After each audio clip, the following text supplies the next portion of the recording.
Sinon, ils peuvent projeter sur leur téléphone. C'est plus simple. Ah bah. On va faire ça. Tu envoies Je vous envoie. Ah ouais. Je vais bien. Sur le téléphone.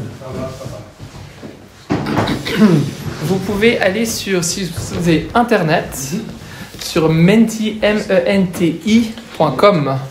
et vous aurez mon PowerPoint. Je vais vous donner un code d'accès. Comme ça, vous pouvez. Non, mais sinon, ça va bien. Ils peuvent suivre comme ça. Ouais. Ah, alors si c'est Menti. J'ai pas dit. Alors comment menti.com. Non, pas non, les trois. Ouais, enfin. menti.com.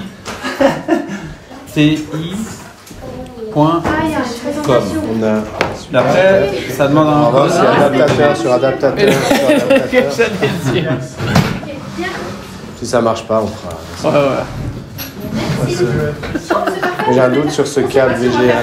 Toute la présentation, Voilà, comme ça il se. C'est ce il est branché. Il y a une petite LED allumée ou pas? Non. Il y a un bouton power. Ah tiens. Oui, il faut. T'as touché? Yes. Elle a monté depuis là-bas. Ouais, pardon. Oui. Ouais, puis il y a une des deux prises. T'as appuyé sur le bouton. C'est allumé ou pas? Toujours pas. Appuie voir une C'était fois. allumé avant. les chaises. Ah voilà, si là c'est allumé, c'est allumé ici. Elle est liée à la lumière. Ça allait Ouais, mais pas la lumière. Normalement, c'est un des deux boutons. On a des super magnifiques. Voilà, Mais, Mais normalement, tu peux. C'est un des deux boutons. non, parce que ça a allumé quand j'ai allumé le bouton. Oui. Alors touche plus. Ah, on va pas toucher. Ça fonctionne. Laissons la lumière. Parce que quand on fait des conseils là, maman. Ça va, non? Bien, oui. Non, mais. Genre Léo. Ah, mais oui, bah, fais-toi plaisir. Il y aura encore. Regarde la chaise parce qu'on va la prendre. Il y aura Léo. On éteint la lumière. Je vais pas n'importe laquelle. Mais celle-là. Ah, c'est extraordinaire. Ça fonctionne. On peut au moins éteindre celle-là derrière. Non, peut-être, faut pas être. Ah. Ah oui, c'est bon. On a eu peur. Hein. T'as appuyé sur le bouton. Ah bah regarde, c'est le vin. Merci.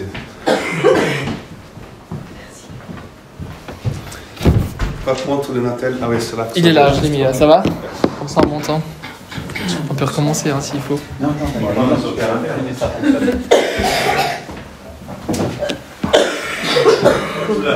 Ça va?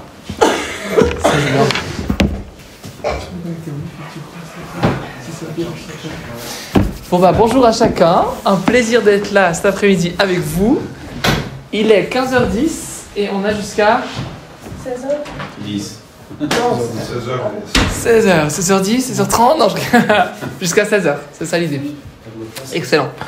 Du coup, on va passer la prochaine 50 minutes ensemble pour partager à propos de la Gen Z et une partie aussi de la génération Alpha. Donc Gen Z, génération Z, c'est aujourd'hui, ils ont entre 12 ans et 26 cette année. Merci infiniment. Merci beaucoup. C'est ceux qui sont nés en fait entre 1998 et 2012. C'est cette génération-là. 98, ça dépend. En fait, 98 pour l'Europe, 97 pour les États-Unis, 99 pour l'Asie. Ça varie un peu. C'est pas une ligne droite que quand tu as ton anniversaire, et ben bam, voilà. Donc c'est une fourchette qui donne un ordre d'idée. C'est pas des catégories de personnes évidemment. Et puis c'est une génération que j'aime tellement. Je suis passionné non seulement de ses attributs générationnels, mais aussi de l'âge qu'ils ont. Est-ce que c'est mieux que j'aille là-bas ou pas? On s'en c'est égal. Ou pas? Et donc, et puis moi j'aime vraiment voilà, cet âge-là, je trouve qu'ils sont, que c'est une génération assez extraordinaire. Que j'ai étudié, le Seigneur m'a dit, mais mets en place un enseignement sur la génération Z. Puis moi je dis, non mais attends, moi j'ai pas envie de travailler pour rien, il faut moi qu'on me demande quelque chose, puis Dieu me dit, bah moi c'est pas assez, puis je dis, pas assez. D'accord, je prépare quelque chose, et j'ai passé quelques mois à lire, à étudier, à analyser des recherches qui ont été effectuées à travers le monde, etc., etc., pour finaliser un enseignement que je pourrais donner sur une journée, qui est très intéressant, c'est moi qui le donne. Aussi parce que, en fait, je profite de parcourir les générations d'avant. Parce que c'est une chose d'étudier, puis on n'aura pas le temps de faire ça aujourd'hui. Mais j'aimerais vous encourager à le faire aussi de votre côté. Mais chaque génération a un héritage de la génération d'avant. Puis même quand c'est les parents, c'est de 2 générations avant. Comme ça manque une génération à chaque fois entre deux. Donc pour comprendre un peu plus d'où ils viennent, pourquoi ils pensent comme ça, qu'est-ce qui se passe, quels sont les impacts qui s'est passé typiquement chez notre génération X avec mai 68, etc. Donc c'est des impacts, des événements qui impactent la société, qui impactent chacune des générations, et il y en a plusieurs qui impactent évidemment la Gen Z. Et puis après c'est aussi un enseignement que je peux donner à ceux qui ont cet âge-là pour leur dire mais rentrez dans le plan divin que Dieu a pour votre génération. Et puis également pour les responsables, des moniteurs, des parents, pour les aider à comprendre, parce qu'on doit comme se dire, ils ont un câblage qui est différent des autres générations. Ou des fois, et spécialement je pense les parents, et c'est ça, c'est la fibre optique, c'est bien ça. C'est exactement ça, on se dit... Ah, j'aurais pas du tout fait ça comme ça, mais très bien. Et encore plus que les générations du passé. Il y a différentes choses qui expliquent cela, et puis je vais vous en parler plus après. Donc, génération Z, on va passer ce temps ensemble. L'idée d'un atelier, c'est aussi qu'on puisse partager, échanger. Donc, n'hésitez pas à m'interrompre, à demander pourquoi, à dire que vous n'êtes pas d'accord ou que vous avez vu quelque chose d'autre de différent. L'idée, c'est pas de la science infuse que je vais partager, c'est vraiment à partir de mon expérience, les différentes recherches que j'ai étudiées, ce que la Bible en dit aussi, ma compréhension dedans. Mais c'est riche de pouvoir partager aussi. Et puis on prendra également un temps de questions-réponses à la fin s'il n'y a pas une question, mais n'hésitez pas à m'interrompre pendant vraiment. C'est l'avantage d'être en groupe. En conseil pastoral, dans la salle du conseil, pour poser des questions et partager plus ensemble. Oui. La alpha, c'est après. Ça. Exactement. En fait, donc on a la génération, on a les baby boomers, puis après génération X, génération Y, génération Z. Pourquoi X? Non. Elon Musk en ami. C'est à cause de quoi? Elon Musk. Non, c'est vrai que non. Non, en fait, c'est les générations qui sont, c'est la génération de l'anonymat. C'est ceux qui sont nés sous X, et puis c'est comme ça que le nom en fait a été donné. Puis après génération Y. Pourquoi génération Y? C'est qui suit après X. Alors oui, une partie exactement. C'est les écouteurs en Walkman. C'est l'arrivée du string qui dépasse. Et puis effectivement, ça arrive après le X. Et pourquoi Z? Parce que zéro. Ouais, parce que là, c'est tout simplement parce que X, Y, Z. Et du coup, on les appelle, ils ont un autre nom aussi. Pardon, non, ça c'est les baby boomers, on y arrive, X, Y, Z. Non, les millennials, c'est les Y. En fait, les millennials, c'est ceux qui sont les jeunes, les entrepreneurs aujourd'hui, qui ont la trentaine et plus. 82, ouais. Exactement. Et puis en fait, à travers le monde, les générations ont des dates différentes. Typiquement pour les millennials, la génération Y, c'est 1980 aux États-Unis. 82, tu disais aussi, exactement, jusqu'à 96, 98. En fait, c'est des tendances qu'on peut voir, mais en fait, génération même les boomers, il y a même 4, 5, 6, 7 ans de décalage à travers le monde. Il y a de moins en moins parce qu'en fait, on est de plus en plus connectés, et puis les behaviors, les comportements au niveau social et puis culturel commencent à avoir des impacts internationaux en fait, de globalisation, parce que à travers l'internet, à travers les réseaux spécialement, typiquement Comment ne pas te louer, qui est devenu viral en l'espace de quelques jours en fait, on n'aurait jamais vu ça par des vidéos envoyées par la poste de ça il y a 40 ans. Donc, c'est une des qualifications qui se fait que notre génération Z est une génération ultra connectés. Si vous n'étiez pas encore au courant, ils sont ultra connectés. Voilà. Donc, on va se faire un pause sur image sur la génération Z pour comprendre un peu mieux comment ils fonctionnent, d'où ils viennent, qu'est-ce qu'on en dit et qu'est-ce que la Bible en dit. Et puis l'idée, c'est aussi de pouvoir ressortir aujourd'hui en comprenant stratégiquement, tout bêtement, comment il fonctionne mieux, mais aussi comment quel est l'appel que Dieu a mis sur leur vie, sur cette génération-là. Donc j'ai un PowerPoint qu'on va essayer de faire fonctionner, qui devrait fonctionner. Ça me met là. On va faire ça comme ça.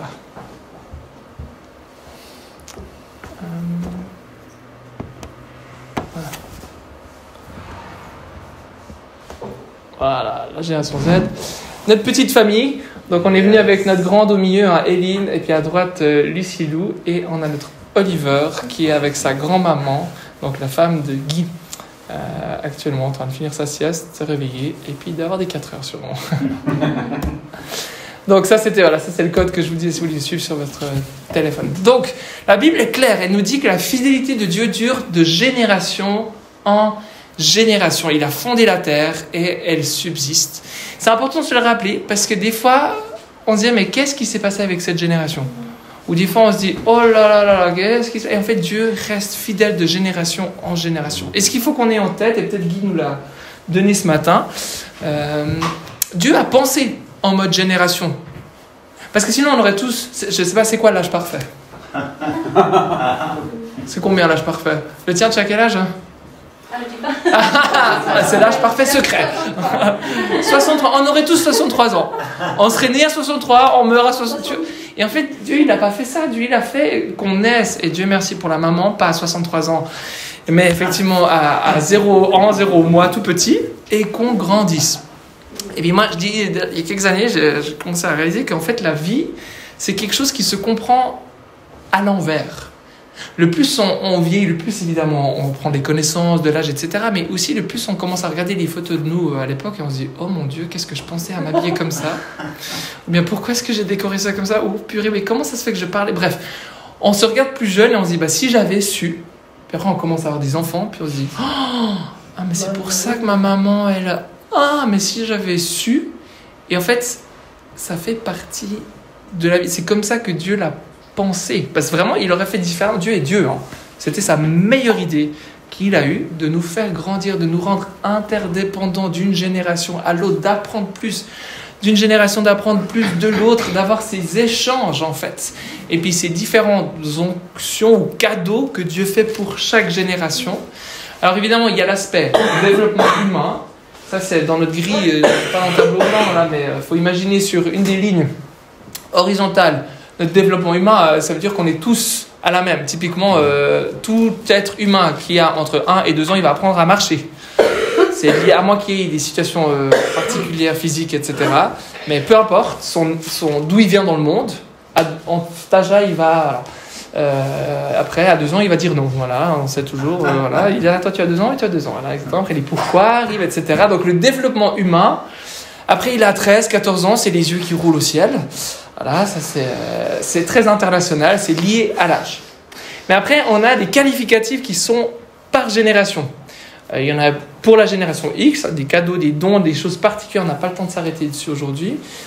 Mais pour la génération Z aussi, et pour la Alpha, donc depuis 2012 jusqu'à, on imagine, 2024. On n'est pas encore sûr parce qu'on n'a pas assez de temps de retour, d'observation sur cette génération-là pour voir un changement. Et puis il n'y avait pas encore eu un gros événement. Covid a fait hésiter les sociologues et les psychologues à se dire parce que c'est un des événements qui va marquer la suite. Ils pensent que la fin du Covid peut-être, c'est pas encore clair. On saura dans 10 ans en fait, c'est un peu ça. Où c'est que ça va terminer. Mais la meilleure ressource, c'est la fondation Mac. On va me revenir, je peux vous donner dans les ressources à la fin. C'est en Australie, c'est eux qui sont vraiment à la pointe de l'observation. Ils font des graphiques absolument extraordinaires. Et puis ils envoient chaque semaine des updates de tout ce qu'ils ont découvert. Et vous pouvez suivre un séminaire de 20 minutes pour $150. Si ça vous dit. Aujourd'hui, ça vous coûte un peu moins avec moi. Purée, mais c'est hyper intéressant. Mais je vous fais juste un résumé de ce qu'ils envoient et de ce que j'ai observé dans leur cours aussi. Voilà. Donc, les différentes générations d'avant, aujourd'hui on n'aura pas le temps de s'arrêter plus dessus. Hein. Mais ce que j'aime bien, c'est ce signe-là. Qu'est-ce que vous observez? Une assiette de couteau. Une assiette de couteau, ok. If you see someone drowning, call 911. Exactement. Les plus jeunes, en fait, en général, ils vont voir if you see someone drowning. Donc, si tu vois quelqu'un qui se noie, il dit LOL. C'est laugh out loud, c'est la version courte de dire LOL. Mais effectivement, c'était quelqu'un pas... comment dire ça? Pas un Génération Z qui a fait ce design, parce que c'était quelqu'un qui se noie, en fait, dans l'eau. Avec les deux mains qui dit ah. Et en fait, les plus jeunes, ils se disent ah bah lol, si tu vois quelqu'un qui se noie, bah rigole, c'est ça que ça veut dire en fait. Mais c'est pas du tout ce que le panneau essaye de dire. Donc là, on peut observer ces différences de génération. En fait, voilà, ça illustre bien. On en est tous conscients dans notre quotidien des différences qu'il y a. Et puis cette phrase, je trouve, décrit bien. Qui dit nos jeunes aiment le luxe. Ils ont de mauvaises manières. Ils se moquent de l'autorité. Ils ont aucun respect pour l'âge. À notre époque, les enfants sont des tyrans. C'est violent, hein? C'est pas très positif. C'est pas très positif, hein? Mais ouais, c'est ça en fait la question. Qu'est-ce qu'il a écrit? Depuis. En moins 420. Donc ça date pas de hier hein, que on se dit les jeunes, ils font trop de bruit, mais il m'a pas dit bonjour, mais il m'a pas laissé la place dans le bus. Alors là on est d'accord, il va pas par quatre chemins, hein, c'est violent, mais ce discours-là, encore aujourd'hui, suivant où on est, il est quand même encore bien là, malheureusement. Pour moi, alors, ça tombe complètement dans du mépris de l'enfance, hein, puis du mépris de la jeunesse. On oublie même que c'est des êtres humains, de parler, on parlerait de personne. Voilà, il n'y a aucun respect pour l'âge, je te dis, mais voilà, on est dans quelque chose d'assez extrême, mais c'est se dire comment est-ce qu'en tant que croyant, on peut justement avoir un autre regard. Donc la question c'est, comment aujourd'hui autour de cette table, ça va rester entre nous même si c'est enregistré, comment est-ce que vous décririez ces jeunes-là aujourd'hui, cette génération Z, donc ceux qui ont entre 12 et 26 ans, c'est quoi positif, négatif, c'est quoi vos adjectifs de description? Scotché aux écrans. Scotché aux écrans, ouais. Impatient, ouais, complètement. Dissonant. Ouais. Dans le sens que soit ils sont à fond dans un hobby ou une activité, soit ils sont scotchés sur les écrans. Ah ouais. Ils sont à fond dans l'un ou dans l'autre, ouais, c'est ça. Ouais. Émotionnellement instable. Et complètement. Flegmatique. Comment? Flegmatique. Ils ont été marqués par la période Covid. Ok. T'arrives à dire comment? Pas un adjectif. Non, c'est bien, mais c'est... Bonne question. Ok, pas de souci. Marqué par le Covid, hein. Très bien. Il a Bathilde qui est là, mais attends, je sais pas tout ça, Bathilde. Ah ouais, t'as quel âge? Comment te décris-tu? T'as 16 ans. C'est les Gen Z hors de cette pièce, évidemment. Hein, Moi, j'expérimente. C'est qu'ils ont envie de transmettre des savoirs aussi.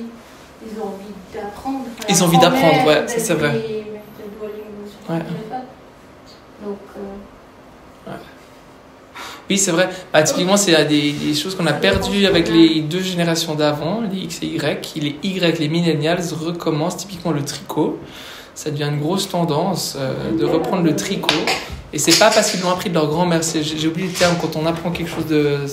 C'est transgénérationnel, mais il y a un terme spécifique quand c'est un skills, une compétence, merci beaucoup, qu'on transmet. En fait, ils le trouvent ailleurs. Et pour le retrouver complètement. Mais ils veulent apprendre, la génération Z. Ouais. D'autres choses.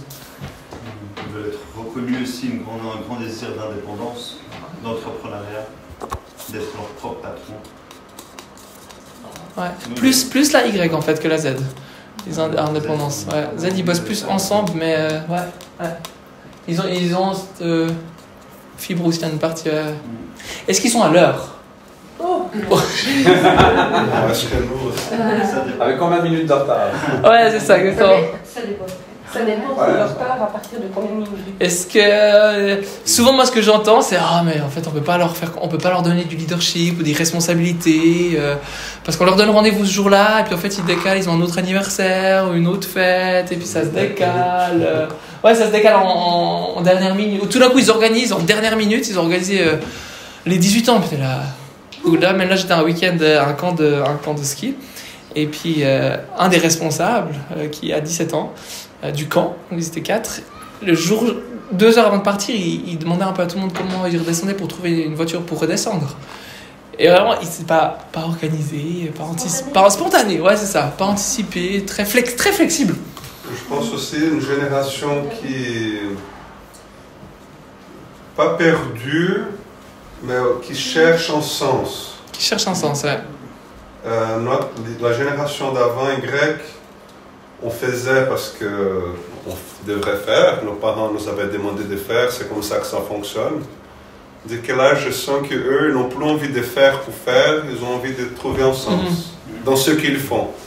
Et de trouver un sens, parfois, c'est trop dur, compliqué, donc parfois ils se sentent perdus, ça ne sait pas quoi faire, ça change de métier 3-4 fois, ça fait de nouvelles formations, et ils ne savent toujours pas quoi faire parce qu'ils n'ont pas encore trouvé un sens.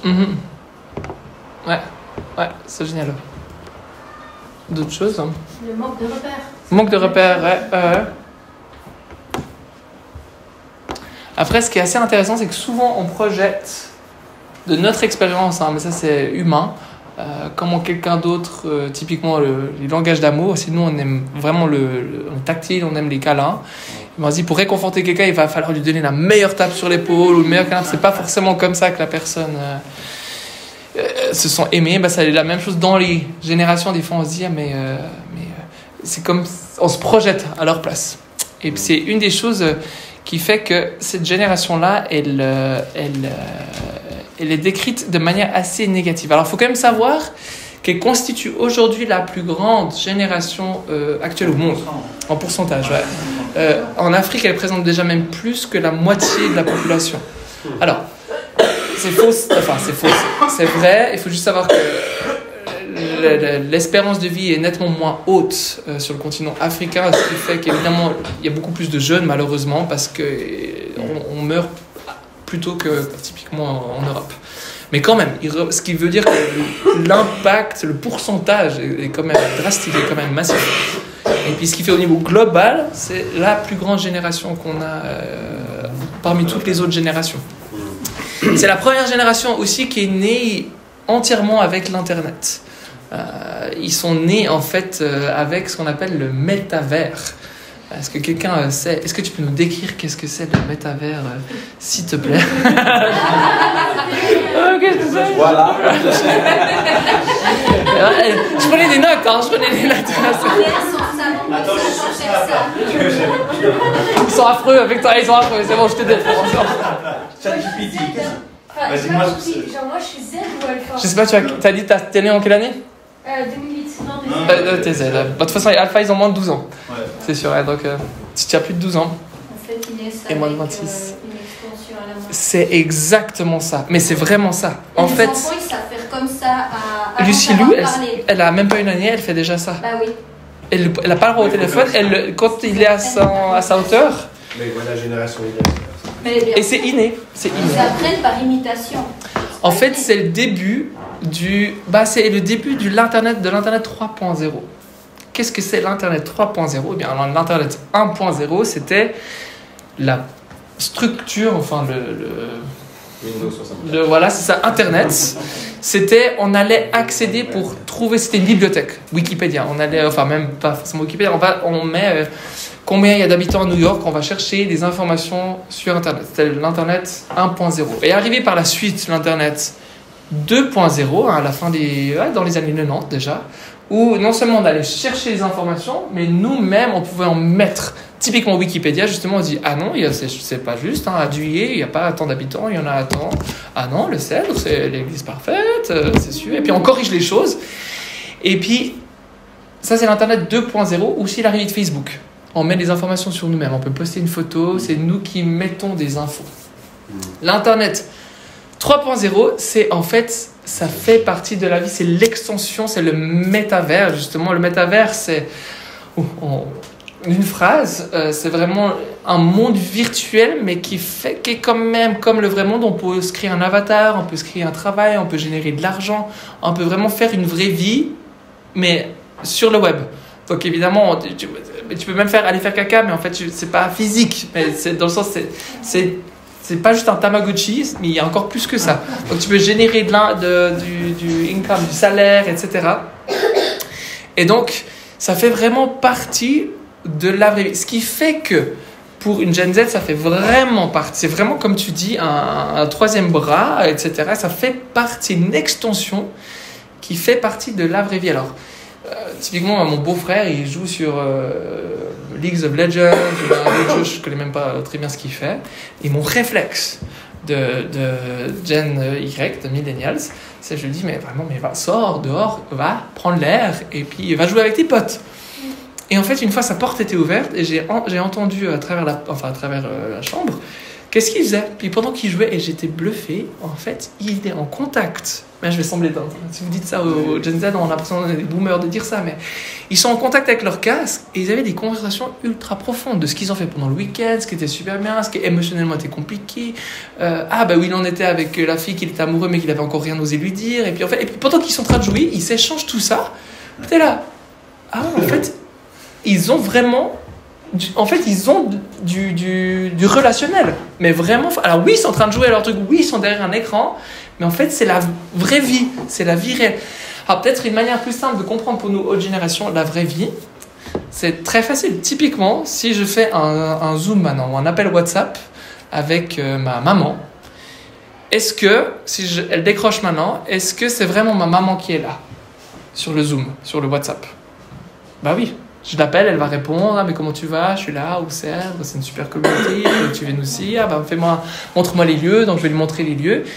Elle est vraiment là, je suis pas en train de parler à un robot, on est d'accord? En fait, on est vraiment en train d'échanger. En fait, toutes les infos que je vais lui dire, c'est comme si on était ensemble en train de boire le café, on est d'accord? Qu'on n'a pas un café et puis qu'on peut pas se toucher.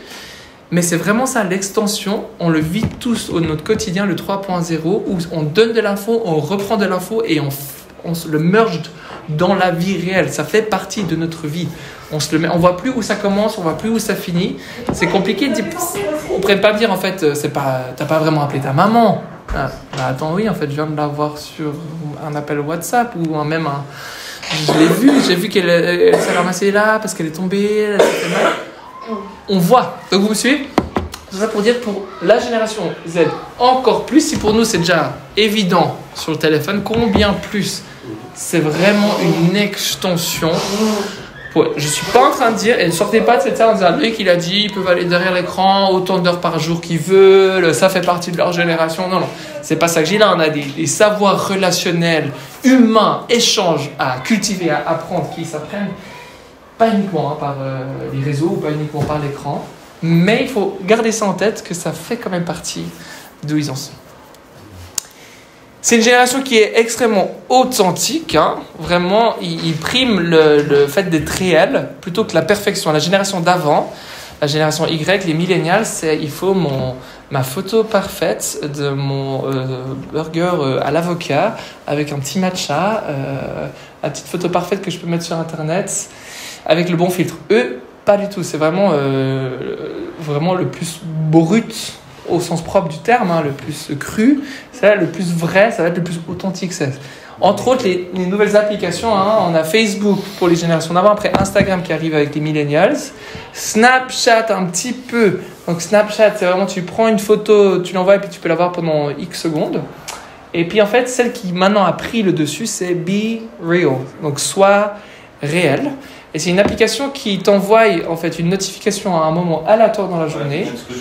Et tu prends une photo de ce que tu es en train de faire. Et les autres l'envoient, exactement. Et puis en fait, tu ne peux pas voir. Donc typiquement là, je ne peux pas voir qu'est-ce que les autres ont fait encore. Jusqu'à ce que je prenne moi une photo. Voilà, typiquement, on va prendre une photo là de la salle. Ça prend devant et là, ça prend derrière. Derrière, t'es là. T'as là. Voilà, on a fait notre be réel. Et maintenant que les gens y voient, donc si tu es sur les toilettes, tu prends ta photo sur les toilettes. Si tu es où tu la prends où c'est toi qui cadres ce que tu veux. Et en fait, ensuite, tu peux voir ce que les autres y postent dans leur vraie vie. Oui. Ça, après, c'est plus aussi pour les crushs. Hein. C'est C'est une vrai. bonne tactique pour aller exprimer son crush et tout. Donc, si on a des petits Son crush voilà. Ouais, c'est ton coup. C'est ton bien là. Mon amoureux. L'amoureux. On est pas amoureux, mais on aimerait sortir avec lui. Ouais, c'est ça. Ah, voilà, c'est un mythe. Ouais. Et c'est une technique de drague. Et comme tu dis, malheureusement, C'est un petit Tinder un peu secret. c'est ça. Ouais. Et comme Ça passe. toute bonne chose, il y a le côté dark, le côté sombre en fait, qui peut être employé, ou typiquement, bah, évidemment Snapchat ou même Be Real, il y a une quantité extrême de photos de zizi, c'est ça, photos nudes, donc à poil, qui sont envoyées parce qu'on se dit ça dure que X temps, ou bien c'est qu'envoyé à tant de personnes, et puis alors, mais comme toute application et comme toute, voilà, etc., il y a l'excellent emploi et l'emploi dark, si on peut se permettre, qui, soit dit au passage, c'est 75% de l'internet. Hein. Il faut juste avoir ça en tête quand on travaille avec des jeunes et des enfants. Et puis moi, je travaille avec les parents, et puis qui me disent ah mais nous on met pas de contrôle parental dessus. L'internet, moi je fais confiance à mon enfant. C'est pas une question de faire confiance ou pas confiance. C'est tu vas chez le médecin, à la salle d'attente, t'arrives, il y a 4 magazines, 3 d'entre eux, 75%, c'est du X. Puis il y en a un, c'est de la science, des trucs intéressants, et puis un truc sur l'Empire State Building.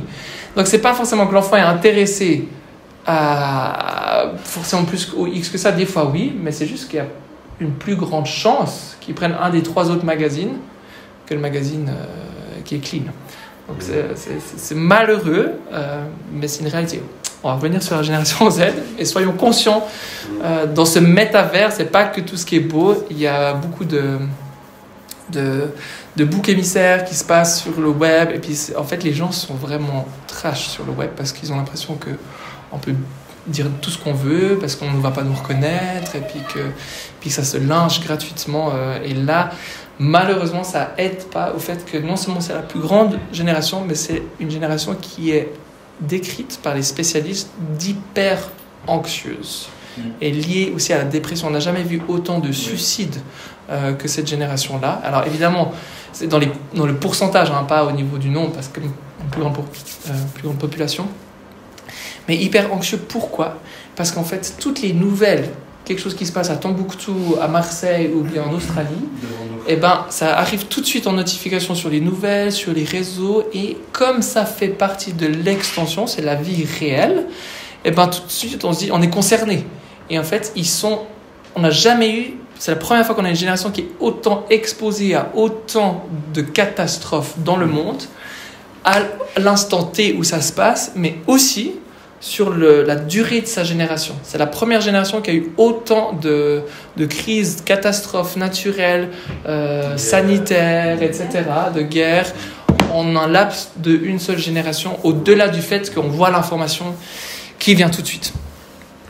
Donc elle est hyper anxieuse, hyper connectée, on l'a dit avant. La réalité, juste ce que tu disais, Siloï, clairement on le voit, hein, dans la jeunesse, c'est aussi un gros problème d'image de soi. Ah oui. Au vu justement d'une image virtuelle qui est un semblant d'une réalité dans laquelle ils sont constamment exposés. Hein. Complètement. Donc ça augmente le degré dans l'oxygène. C'est ça. Et c'est là qu'il ne faut pas qu'on oublie le verset que j'ai dit, ta fidélité dure de génération en génération. Dieu va être fidèle pour cette génération-là et il va employer les autres générations pour le rappeler. Mais ne perdons pas espoir et surtout gardons le regard de Dieu sur cette génération-là. Après, il y a la génération alpha qui arrive. Comme je vous ai dit, là on n'a pas assez d'infos. Une des choses qu'on sait, typiquement aux États-Unis, on a plus de 90%, donc je crois 92 quelque chose, d'enfants de moins de 2 ans qui ont déjà une trace numérique. Une empreinte numérique, ça veut dire qu'ils se retrouvent déjà leur visage ou quelque chose sur Internet sans forcément leur accord. Voilà, c'est les enfants d'eux, donc évidemment c'est les parents qui décident, mais 92, donc 92%, ce qui est massif. On n'a plus que 8% aux États-Unis d'enfants de moins de 2 ans qui ne sont pas. Et puis là, de nouveau, c'est chou. C'est génial de pouvoir partager. Il y a toujours le dark web qui arrive derrière, et puis les parents ils se disent que c'est ok de mettre une photo de mon enfant dans le bain où on voit un peu plus que ce qu'on devrait voir, et puis tu te dis non, moi je dis toujours aux parents, tu postes uniquement une photo que toi tu serais ok si c'était toi dans cette condition-là. Donc toi dans le bain, j'ai pas envie de te voir dans le bain en fait, donc tu ne vas pas poster ton enfant dans le bain. Bref, faisons un arrêt sur image sur la génération Z, mais avant est-ce qu'il y a des questions ?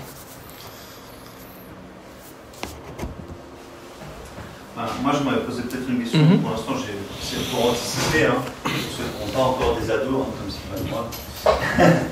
C'est, au vu de ce que tu as étudié, c'est l'approche au niveau de l'enseignement de la Bible. Oui. Si après tu y abordes, je sais qu'il y a beaucoup, mais comment tu abordes en lien avec la technologie, puis cette élongation du troisième bras, et comment tu l'utilises, peut-être pour les attirer à la vérité à travers qu'est-ce que tu as aussi observé, et comment peut-être tu encourages à savoir que justement l'enseignement a changé aussi. Ils sont plus attentifs aux mêmes choses. Absolument. C'est que leurs minutes d'attention sont peut-être un petit peu différentes et puis ils sont sensibles de la vidéo. On sait qu'aujourd'hui on a une génération qui est touchée par l'image. Donc qu'est-ce que ça impacte dans peut-être nous en tant que parents pour communiquer l'évangile, pour être actuel sans être un petit peu, Alors je vais en parler à la fin, mais c'est sûr que en fait le good old trick, dans le sens des bons vieux méthodes, c'est pas le bon terme, activité fonctionne bien typiquement, et des choses que nous on faisait au groupe de jeunes, que quand j'ai fait ça dans un groupe d'ados l'autre jour, c'était la révélation pour eux, et puis moi je l'ai trop fait. Que ce soit comment on lisait la Bible, ou bien un jeu du début, ou bien un icebreaker, ou bien tout simplement de se faire lire. Mais tu vas me dire, pour nous, qu'on lise un passage dans la Bible avec des dialogues et puis qu'on se le lit, ils étaient c'est incroyable de lire la Bible comme ça. Puis c'est vrai, c'est incroyable, mais ils n'avaient jamais fait ça. Donc il y a des parties où, comme on est fait au niveau humain, il ne faut pas qu'on abandonne tout. Parce que il y a comme des choses qui fonctionnent, ça ne sert à rien de réinventer la roue. Il faut juste qu'eux, ils cherchent l'authenticité. Donc s'ils voient qu'en fait ce que tu dis, ça ne joue pas avec comment tu le vis, tu as perdu tout crédit et en fait tu ne peux plus rien plus dire, parce que c'est vraiment la génération de l'authenticité, même si leur intégrité elle est pas très élevée. Intégrité, ça veut dire vivre la morale de la loi. Typiquement pour beaucoup ça va être ok de prendre le bus, c'est pas payer tant que t'es pas grillé. Ça c'est pas être intègre, parce que la loi te condamne en fait, t'as pas le droit de faire ça. Mais ce sens d'intégrité il est pas du tout élevé. Ils ont une tolérance du coup au péché qui est assez grande. Mais tout ça pour dire quand même les manières d'apporter, j'en parlais à la fin plus, mais il y a 2-3 choses historiques qui fonctionnent bien et puis que ça sert à rien de changer pour changer. Donc avant qu'on arrive à ça, c'est une très très bonne question, c'est pas pour toi. Petit arrêt sur image pour comprendre un peu plus d'où ils viennent cette génération Z. Donc eux, je disais avant, ils ont eu une quantité de catastrophes naturelles, physiques, émotionnelles, spirituelles extrêmement élevées. Et puis là, évidemment, avec le Covid, le Parisien, c'est l'article qui m'a fait, qui m'a mis qui m'a dérangé d'une profondeur. Il disait génération Z, génération sacrifiée.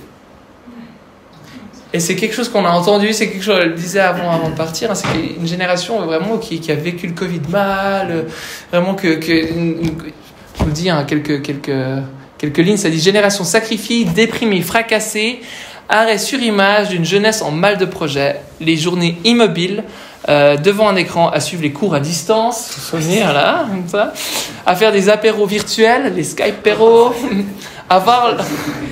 je suis désolé, je me rappelle quelques souvenirs là. À voir le futur s'assombrir, ils n'arrivaient pas à trouver des places de stage, il n'y avait pas de places disponibles, etc. On remplaçait les années d'études intenses mais insouciantes. Génération sacrifiée. Alors, ça me dérange profondément qu'on puisse parler de n'importe qui comme ça, parce que le sacrifice, même pour nous en termes chrétiens, c'est quelque chose d'extrêmement puissant et violent. Même, je crois, même aux personnes autour de cette table, on réalise qu'est-ce que vraiment Jésus a fait. Ça va nous durer la vie et un jour on comprendra peut-être, je ne sais pas. Mais c'est la violence que c'est. Mais là, de décrire une génération en tant que génération sacrifiée, j'entends, et puis effectivement, je vais vous lister quelques-uns pour nous rappeler quelques-unes de ces catastrophes. Donc, typiquement au niveau terrorisme, ça commence avec le 11 septembre 2001. Pas besoin de rappeler tous ces événements-là, mais voilà, avec Al-Qaïda, etc., tout ce qui se passe un peu aux États-Unis, en Afrique du Nord, et tout d'un coup, ça arrive à Paris, ça arrive à Nice, ça arrive un peu plus proche, là récemment, même dans à Morges, ouais, exactement, à différents endroits, et c'est plus juste quelque chose qui est fictif à l'extérieur, c'est vraiment proche, ça devient local. Tout d'un coup, on a un cousin qui est affecté, ou bien un camarade d'école qui a son oncle qui a été heurté par le camion à tel et tel endroit. Dramatique, ça devient réel, on est vraiment touché, ça devient tangible, ouais, c'est ça, ça devient local. C'est pas juste à l'étranger. Après, on a les catastrophes naturelles qui s'enchaînent avec les tsunamis, le tsunami qui a démarré cette piste-là, les différents ouragans, les tornades, après les inondations qu'on a eues, que ce soit en Australie, que ce soit ici en Suisse, en Espagne, etc. Les incendies, on a eu en Australie, après en Amérique de l'Ouest, en Amérique de l'Est, les différentes sécheresses qui se passent, bref, tellement de catastrophes naturelles qui, rappelons-nous, quand ça se passe là, ça se passe en plus de manière proche. Et là, on est tout d'un coup aussi concerné. Hein, mais on avait quelqu'un qui était parti faire une école au Canada et puis il ne peut pas prendre son avion. Et l'angoisse se fait sentir. Après les crises sanitaires, c'est pas juste la Covid, comme le Larousse nous dit que ça doit être la Covid. Mais 2002, le SRAS, syndrome respiratoire sévère en Chine, le SRAS exactement. 2009, la grippe porcine. 2011, la grippe aviaire. 2012, la rougeole. 2014, Ebola. 2015, Zika. On enchaîne. Et 2019, 2020, Covid. Et là, tout s'arrête. Enfin, presque. 2022 arrive. Russie, Ukraine ressurgit. La guerre éclate. La peur envahit. Bref, ça ne s'arrête pas. Et l'article est écrit à ce moment-là. Donc j'entends d'où il vient, je comprends, je crois une partie, je ne suis pas d'accord avec les mots employés, mais j'entends la description derrière. Et là je me dis, qu'est-ce qui se passe? Comment on peut arriver à décrire une génération comme celle-là? Et tout d'un coup, en lisant la Bible, en différents passages, je pourrais vous donner les différents passages aussi, je me dis, mais ce n'est pas en accord avec le Dieu que je connais. Le Dieu que je connais ne va jamais décrire une de ces créatures, en fait, surtout une génération qui l'a créée. Comme ça, et en réfléchissant plus, en regardant plus, tout d'un coup, j'ai réalisé qu'en fait, c'était pas une génération sacrifiée. Alors ça, j'en étais convaincu, mais au-delà. En fait, la génération Z, on le décrivait avant, hein, c'est pas qu'elle a mal de projets. Au contraire, on disait avant qu'elle ne fait que de changer de plan, elle n'est pas très sûre de où elle va. Les plans ils changent, tout d'un coup il y a un autre truc qui est mieux, on va plutôt là-bas, tout d'un coup on est 100% sur TFL, on est 100% dans la... Puis en fait on repasse d'une chose à l'autre, etc. Et en fait, c'est un peu le résumé de la période du Covid, ça, où les plans changent tout le temps. Où tout d'un coup, en fait, on n'a plus le droit d'être 5, en fait on n'a plus que 3, on n'a plus le droit d'être 20, en fait, l'événement il a annulé, en fait on ne peut plus aller là-bas, en fait ça joue pas avec ça, en fait... Et en fait, statistiquement, la génération Z est la génération qui a le mieux vécu la période du Covid. Je ne dis pas que c'était facile, et je ne dis pas qu'ils étaient trop contents, c'est la génération parmi toutes les générations qui a vécu le mieux. C'est les autres générations qu'on a vraiment morflé, comme on dit. Et c'est pour ça qu'on dit, mais le commentaire, je ne sais plus son prénom, mais qui disait, mais en fait, la période du Covid, ils l'ont roté. En fait, non. Allez poser des questions, ils étaient heureux de pouvoir passer des journées devant l'écran. Ils étaient heureux de pouvoir passer des journées à tchatcher derrière un écran, de pas forcément besoin de clés blanches. Bref, en fait, c'était fait pour eux, ce Covid. En fait, c'est eux qui ont eu le plus, c'est nous qui avons eu le plus de mal. C'est eux qui ont eu le plus de facilité.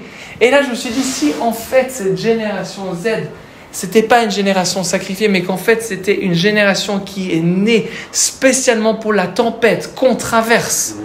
Et s'ils n'étaient pas faits sur mesure pour traverser les temps qu'on traverse, pour que nous, autres générations, on peut se positionner autour d'eux et dire, mais aide-nous à traverser ce temps. Comment tu fais pour t'accrocher dans la foi? Comment tu fais pour t'accrocher à Dieu? Aide-nous à traverser ces temps qu'on vit, parce que c'est le cas, et j'en suis convaincu, qu'ils ne sont pas une génération qui est sacrifiée, mais que c'est une génération qui est née pour la tempête qu'on a traversée et les amis qu'on va continuer de traverser. Malheureusement, je l'ai appris trop tard. Je l'ai digéré, étudié après le Covid.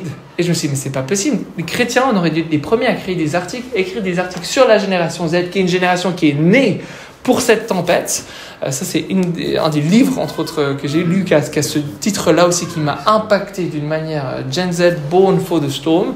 C'est vraiment ça. Et de se dire, comment maintenant, avec la génération alpha, parce qu'il faut savoir, les statistiques disent que les autres générations pensent de la génération alpha comme une doomed generation. Donc c'est une génération qui est vouée à l'échec. Mais c'est violent. C'est-à-dire que les autres générations disent qu'elle est vouée à l'échec. Donc pourquoi tu ferais des enfants? Et on comprend du coup beaucoup de millennials qui ne veulent pas avoir d'enfants parce qu'ils ne veulent pas d'enfants dans ce monde-là. Alors la réalité, c'est qu'ils se posent un peu la mauvaise question. La question, c'est pas quel monde on laisse aux enfants, c'est quels enfants on va laisser au monde. C'est vraiment ça qui est intéressant comme question. Mais évidemment, si on pense qu'ils sont voués à l'échec, eh ben, c'est un pauvre ami de Morge, hein, pauvre ami de Juillet. On va pas aller loin. Donc là, en tant que chrétien, il faut qu'on ait, nous, déjà le regard de Dieu, le regard de Jésus, comme il l'a fait avec les 5 pains et les 2 poissons, de se dire, mais lui, il n'a pas vu ça, il a vu plus pour nourrir une foule. Et nous, on doit voir au-delà pour qu'est-ce que Dieu veut faire avec cette génération et comment il veut l'employer dans le temps qu'on vit. Alors, il faut savoir quelque chose. Le fait qu'ils font que de changer de plan, qu'on n'arrive pas à compter sur eux, je suis trash un peu exprès, qu'ils sont toujours en retard, voilà, t'as un peu toutes ces choses qui viennent nous chercher, nous irriter chez ces jeunes. Je pense sincèrement que c'est un don de Dieu. Je pense que c'est un cadeau que Dieu leur a fait. C'est une onction spéciale pour la Gen Z que Dieu leur a donnée. Pourquoi je crois ça ? Eh bien, sur la même logique que pour nos amis français. Je ne sais pas si on a des Français dans la salle. Pas de Français dans la salle. Alors, allons-y. Si on doit décrire les Français, c'est quoi les premiers mots qui nous viennent en tête pour décrire nos voisins, les Français ? Râleurs. C'est bien. Les quoi ? Révolutionnaires. Et j'ai pas entendu. Je suis française aussi. Ah, t'es française. Bouge les oreilles un moment. Comment critiqueur, absolument. Et fainéant. Jamais content, fainéant. Profiteur. Font des grèves tout le temps. Ils ont des grandes bouches, on va rester poli. Orgueilleux. Ils sont orgueilleux. On a un truc positif ou Mais c'est vrai, c'est ces premiers mots quand on imagine aux Français. Ils se parquent mal, ils conduisent mal, ils râlent, ils ont une grande bouche. Ils font connaître leur avis, même si on leur a pas demandé. Et vous savez quoi ? Honnêtement, de tout mon cœur et de tous mes tripes, je crois vraiment que c'est le don et le cadeau que Dieu a fait sur le peuple français. De leur donner une grande bouche, on va rester dans le vocabulaire poli, c'est un cadeau de Dieu, c'est un don, c'est même une onction que Dieu a fait à ce peuple français. On ne va jamais voir un Suisse dire autant ce qu'il pense, en fait. Au contraire, on va avaler notre salive, on va aller voir ailleurs, on va... Oh, c'est ça, on va monter dans les Alpes, faire un coup de corps des Alpes, et puis redescendre l'axe, mais ça ne fait pas partie du cadeau que Dieu nous a fait. Et je crois vraiment que c'est un don et un cadeau que Dieu a fait. Pourquoi je crois ça ? Parce qu'imaginez avec moi seulement quelques secondes là, que nos amis français, et puis moi j'aime la France, vraiment j'ai un cœur particulier pour la France, j'aime ce pays, j'aime ce peuple, j'aime ces gens. Je suis d'accord avec ce qu'on a dit, ça fait partie de comment ils sont câblés. Imaginez seulement, à Paris, toute une équipe de Français qui arrêtent les routes, qui mettent des gilets jaunes, qui prennent des bannières, qui mettent les avions en grève, et puis qui vont dans les rues pour dire plus de Saint-Esprit en France, plus de Jésus dans nos villes, plus de guérison, plus de salut, plus de royaume des cieux ici, qu'ils arrêtent toute la circulation, qu'ils font passer leur message, parce qu'ils arrivent à faire passer leur message. Les amis, en l'espace de quelques jours, je pense peut-être une semaine, la France entière est convertie avec le message du salut, parce qu'ils ont fait passer le message. C'est ce qu'ils font, ils sont forts à faire passer leur message. On en parle jusque dans les nouvelles. En l'espace de quelques semaines, peut-être 1 ou 2 mois, la Suisse, l'Allemagne, le reste de l'Europe, ça suit. Et ces pays se... Il y a déjà eu en prémisse de ça. Absolument. Parce qu'il y a eu la marche pour Jésus. C'est ça. Autant en 2024. Mais exactement. Et ça fait partie de... Le problème qu'on a avec les amis français, c'est que ce don, ce cadeau qu'ils ont, il n'est pas employé pour la bonne cause. Il est plutôt employé pour des causes éphémères ou mondaines, etc. Mais honnêtement, si c'était employé pour le royaume des cieux, pour faire passer un message, je pense vraiment, sincèrement, que le réveil ne tarderait pas à arriver rapidement, mais rapidement, en Europe. Et c'est pour ça que c'est un cadeau, c'est un don que Dieu a fait. Et je pense que c'est la même chose pour la Gen Z.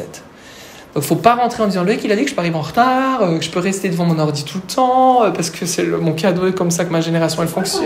Ouais, c'est ça. C'est pas ça que je dis.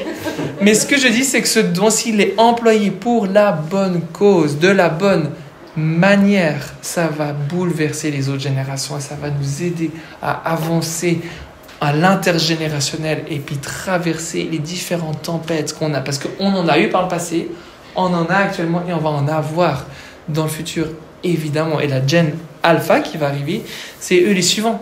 pour qui on doit faire de la place, qu'on doit équiper, qu'on doit former, qu'on doit investir tout ce qu'on a au maximum pour les voir être pleinement libérés dans le don et l'onction que Dieu leur donne. Il faut juste qu'on crée un cadre sécure et qu'on sorte de nos préconceptions, de comment c'était pour nous, typiquement le Covid. C'était compliqué pour les autres générations, et puis c'est vrai, pour nous autres, pour les plus âgés, c'était compliqué. Et comment est-ce qu'on peut avoir le regard de Dieu sur eux? Parce que la fidélité de Dieu va durer d'une génération à une autre. Et qu'on ne puisse pas faire comme Socrate qui dit que nos jeunes, ils aiment le luxe, ils ont de mauvaises manières, ils se moquent de l'autorité. Alors je ne suis pas en train de dire qu'on a fermé nos yeux, je suis en train de dire comment est-ce qu'on parle d'eux. Comment est-ce qu'on met des espaces pour les bénir, pour voir ce que Dieu a placé en eux? Parce que Dieu a planifié cette génération depuis très longtemps. Il savait qu'est-ce qu'il allait laisser comme tempête se passer, et il savait quel équipement il allait donner à cette génération Z-là.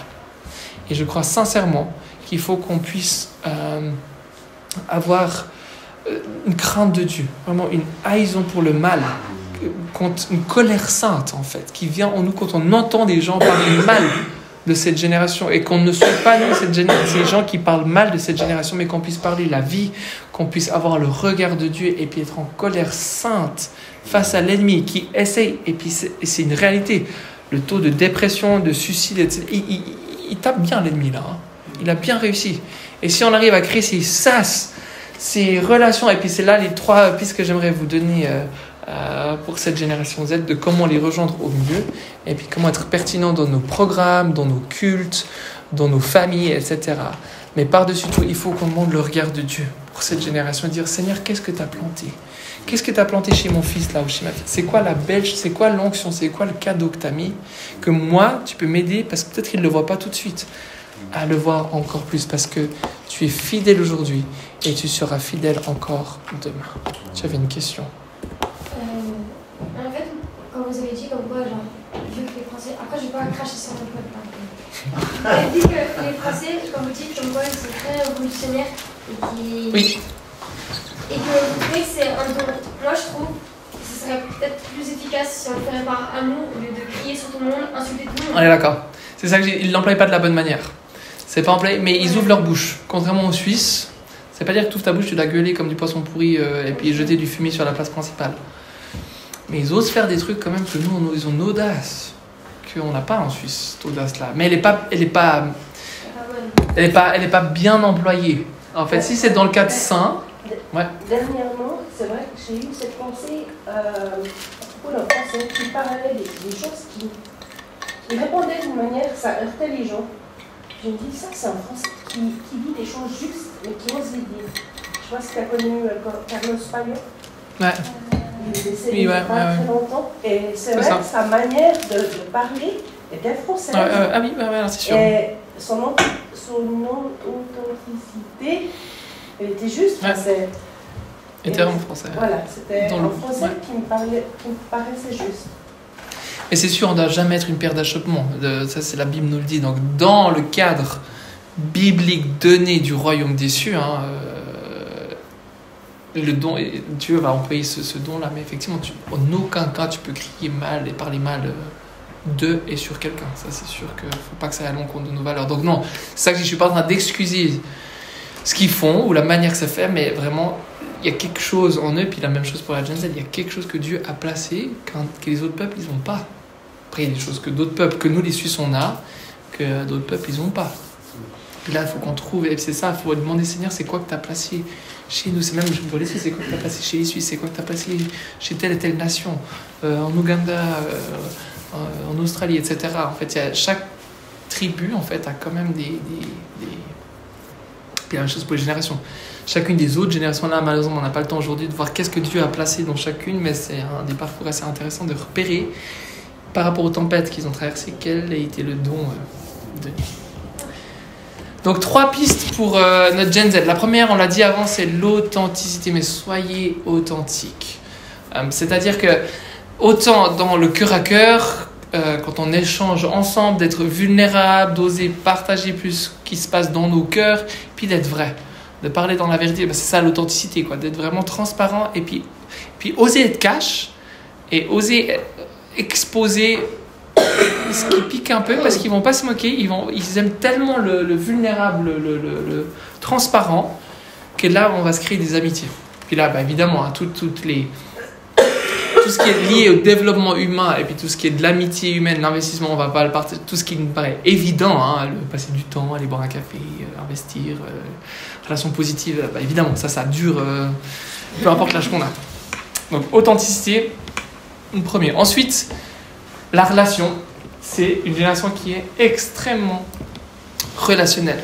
En fait, eux, ils vont chercher une communauté plutôt qu'un culte.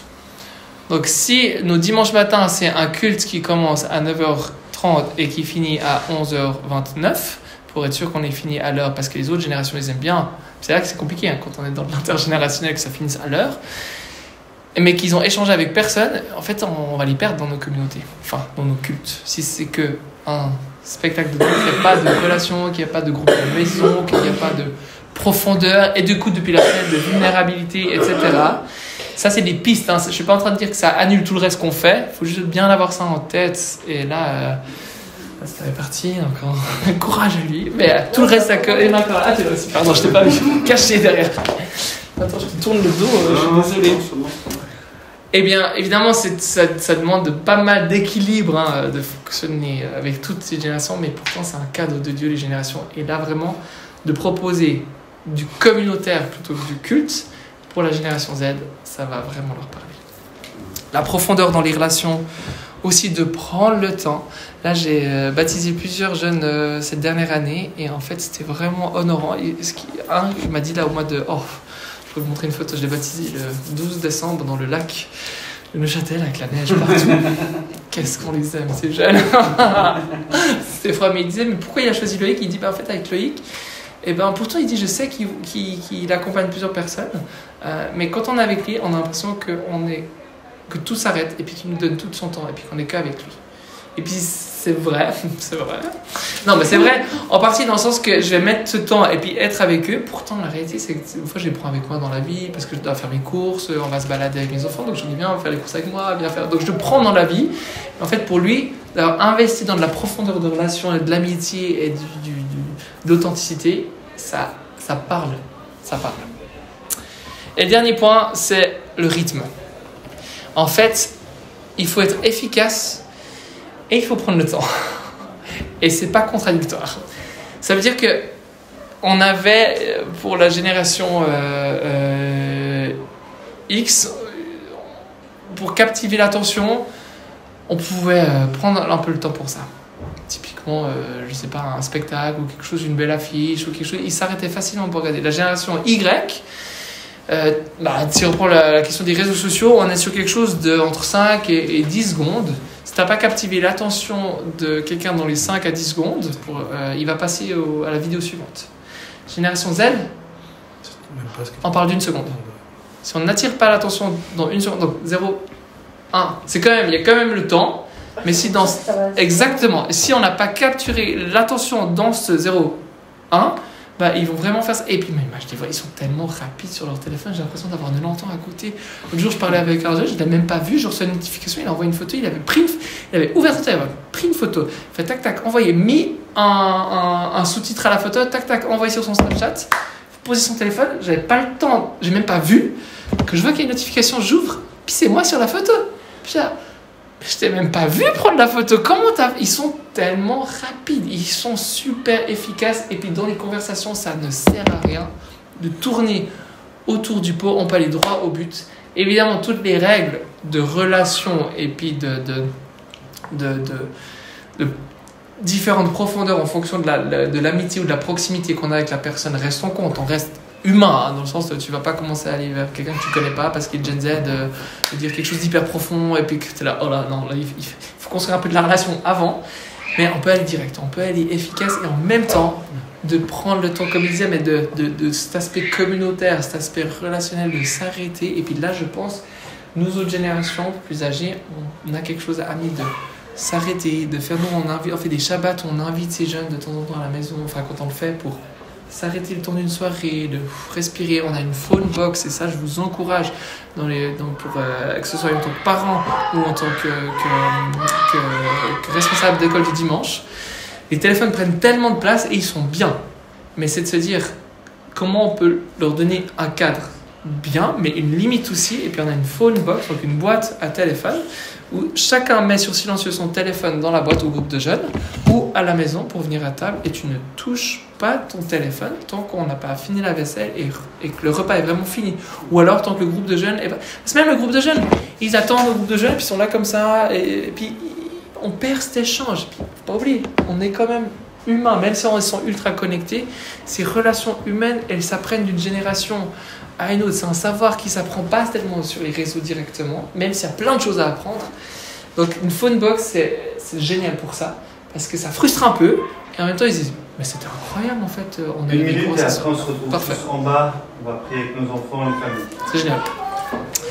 Voilà, c'était mon dernier slide. Ah, ça c'était la génération d'avant. Donc voilà, un overview assez rapide, intensif, efficace, j'espère. Est-ce que tu peux revenir au même, mais au site authentique? Celui-ci, avec plaisir. Est-ce qu'il y a des questions, des ajouts, des corrections? Moi, j'ai juste Oui. envie de donner un mini Avec témoignage. plaisir. Une fois à l'église, pendant le temps du Covid, je pense que c'était, j'ai dit à une jeune femme qui devait, dans cette génération-là, j'ai dit, n'oublie pas que l'Éternel est le Dieu tout-puissant de chaque génération. Et dans son regard, elle m'a dit, si tu savais le bien que ça me fait de t'entendre me dire ça. Puis j'ai dit, mais en tant que plus âgé, on doit vraiment souligner ça à chaque génération et de dire ça aux jeunes. L'Éternel ne change pas. Dans chaque génération, quels que soient les défis, il sera l'Éternel, le Dieu tout-puissant. Voilà. Absolument. Et allez leur dire combien on a besoin d'eux. Mm. À chaque fois que dans un temps, peu importe où, je vais vers quelqu'un le plus jeune et je dis, mais j'ai besoin de ta génération, j'ai besoin de toi.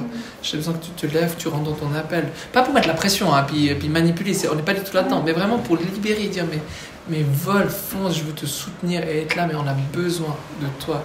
La terre, en fait, a besoin de toi tant que tu es sur cette terre pour amener le royaume des cieux. Il n'y a personne qui pourra remplacer qui tu es et la force que tu as. Puis oui, il a besoin de nous aussi, mais là, c'est pas à propos de nous, c'est à propos d'eux et d'investir en eux. Je peux avoir juste encore une fois celle du relation. Pardon, ça devrait être sur la même ligne en fait. D'autres questions dans les secondes qui nous restent? Est-ce que tu as parlé d'un site à l'autre Oui. de film, je sais pas qui. Mac. Oh, purée, pourquoi le nom m'échappe, je sais pas. La fondation Mac. On va regarder ça. Generation.